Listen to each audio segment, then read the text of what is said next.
Kotipizza on tuoreimpia pörssiyhtiöitämme Helsingissä. On mukava kuulla tänään, miten pörssiyhtiönä oleminen on lähtenyt käyntiin. Kotipizza on varmasti yritys, joka on tuttu ihan koko Suomen kansalle. Toimitusjohtaja Tommi Tervonen, kerro, missä me ollaan nyt? No niin, tervetuloa tänne kaikkein pyhimpään. Me ollaan nyt täällä Kotipizzan tuotekehityksessä, jossa me kehitellään uusia makuja, uusia innovaatioita, koulutetaan meidän yrittäjiä ja parannetaan meidän asiakaskokemusta tutkimalla tässä meidän ravintolassa myös ihan asiakkaiden käyttäytymistä ja makutottumuksia. Okei. Miten pizza maistuu suomalaisille nyt, kun talous tässä vähän niin kuin junnaa paikallaan ja päivänpolitiikkaa ei vittisi oikeastaan seurata, kun se on vähän masentavaa? Maistuuko pizza lohturuokana? No pizzan kanssa niin meille synkistely ja semmoinen valitus on tosi vierasta. Että meidän mielestä pizza kuuluu niinku semmoiseen tiettyyn positiivisuuteen ja jakamiseen niinku perheiden kesken ja kavereiden kesken. Ja täytyy sanoa, että pizza maistuu tällä hetkellä hyvin, että jos koko pikaruoka-ala ensimmäisen puolen vuoden aikana kehittyi noin 4%, niin meidän vertailukelpoinen myynnin kehitys oli 6,7%. Ja heinäkuussa me tehtiin meidän kaikkien aikojen myyntiennätys, yli 7 miljoonaa meni rikki nyt ketjumyynnissä. Okei. Teillä on nyt 269 pizzaravintolaa ympäri Suomen. Mahtuuko Suomeen vielä lisää kotipizzoja? Kyllä kotipizzoja Suomeen vielä mahtuu. Että me ollaan puhuttu semmoisena työlukuna noin 300 reilu plus. Et nyt me tietysti tarkkaillaan hyvin paljon sitä, että minkä tyyppisiin paikkoihin me mennään. Et me nähdään, että asiakasvirrat muuttuu ja varmaan konseptikin tulevaisuudessa joustaa sinne suuntaan, missä ihmiset liikkuu. Okay. Jos mietitään kotipizzaa yrityksenä, niin sillähän on jo todella pitkä historia täällä Suomessa. Kerro vähän kotipizzan taustaa ja mistä on lähdetty ja minne on nyt tultu? Huikea tarina. 28 vuotta totisena, mutta ei tosissaan. Tarkoitan, että tosissaan, mutta ei totisena. Ja siis kaikkiaan lähti kauppaneuvossa Rappe Grönblumin ajatuksesta silloin 87, ja Rappe oli varmaan semmoinen ensimmäinen tämmöinen franchising-pioneeri Suomessa. Ja valitettavasti hän menehtyi pitkän sairauden jälkeen tänä kesänä, ja nyt hänen niin kuin hienoa perintöä vaalitaan, modernisoidaan, uudistetaan ja laitetaan se niin kuin tähän päivään, mitä kuluttajat haluaa. Joo, ja teidän uusi tunnuslause on, että parannetaan maailmaa pizza kerrallaan. Voiko pizzan myynnillä oikeasti parantaa maailmaa? Vastuullisuus on hyvä bisnestä meidän mielestä, koska meidän missio syntyi sillä, että me kysyttiin itseltämme, miksi me halutaan tätä hommaa tehdä ja parannetaan maailmaa pizza kerrallaan. Ja mun mielestä me tehdään oikeita semmoisia asioita. Me ollaan vastuussa ympäristöstä ja ihmisistä ja meidän yrittäjistä ja ennen kaikkea myös meidän asiakkaista. Mikä on muuten teidän myydyin pizza? Onko se salaisuus vai? Ei toki. Meidän myydyin pizza on Tropicana. Se on ollut pitkään jo meidän myydyin pizza, mutta nyt me huomataan se, että tämmöinen vapaa-valintainen pizza, tämmöinen perfetta, miksi me kutsutaan, niin nousee koko ajan kohti kärkeä. Et ihmiset harvaa niin kustomoida ja personoida niitä omia makuja ja mehän annetaan heille siihen mahdollisuus. Mitä se sana vastuullisuus teille tarkoittaa? Te olette aloittanut se viestinnässä, sitä korostetaan, nettisivuilla siitä kirjoitetaan. Miksi se on tärkeä asia? Vastuullisuus on sitä, että tehdään asioita oikein. Tehdään oikeita asioita. Meidän mielestä meidän pitää olla ihmisistä ja ympäristössä vastuussa, meidän yrittäjistä. Ja me halutaan parantaa sitä maailmaa sillä, että me keskitytään näihin oikeisiin vastuullisiin asioiden hankinnassa. Sitten me maksetaan kaikki meidän verot, me työllistetään ja me käytetään puhtaita raaka-aineita. Ja tämä on meille semmoinen luontainen tapa toimia ja uskotaan, että se on jatkossa myös kuluttajien siellä valintapreferensseissä korkealla.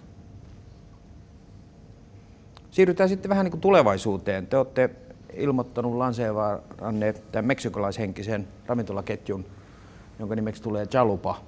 Ja niitä on nähty pitkin kesää vähän niin kuin rekan kyydissä. Mikä sai pizzantekijät innostumaan tällaisesta meksikolaisesta pikaruuasta?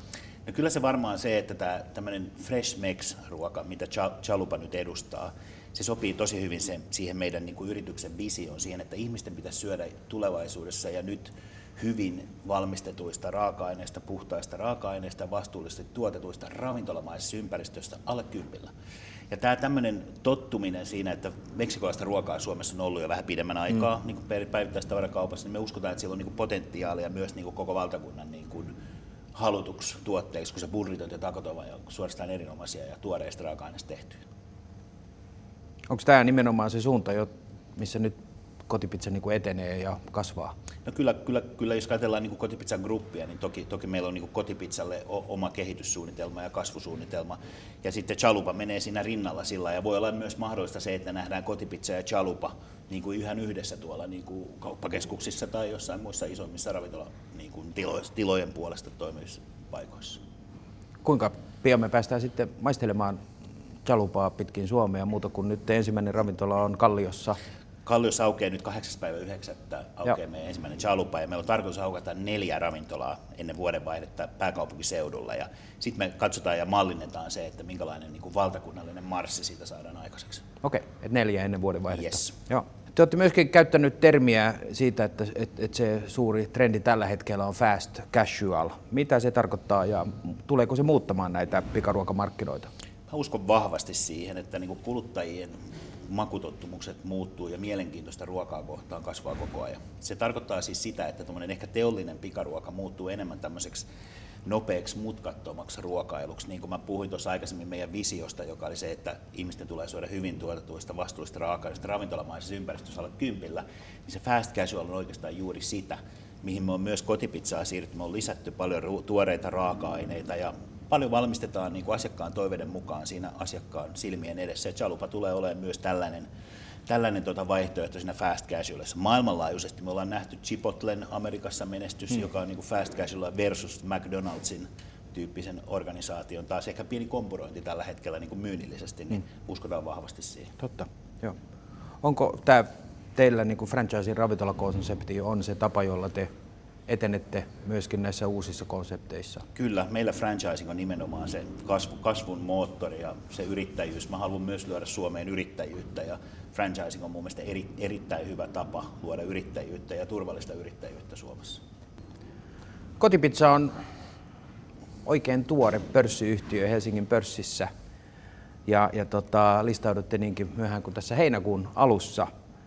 Mikä sai teidät niin harkitsemaan tätä ja toteuttamaan sen listautumisen? No kyllä lähtökohtaisesti me ollaan sitä mieltä, että tämmöinen kuluttajabrändi, jonka 96% suomalaisista tuntee, niin kuuluu pörssiin. Tämän lisäksi niin kuin se, että me ollaan pörssissä, niin se auttaa meitä toteuttamaan meidän niin kuin tulevaisuuden strategiaa paremmin. Ja sitten se, että meillä on laaja omistajapohja, niin auttaa tämmöisen niin kuin brändin menestymistä tulevaisuudessa.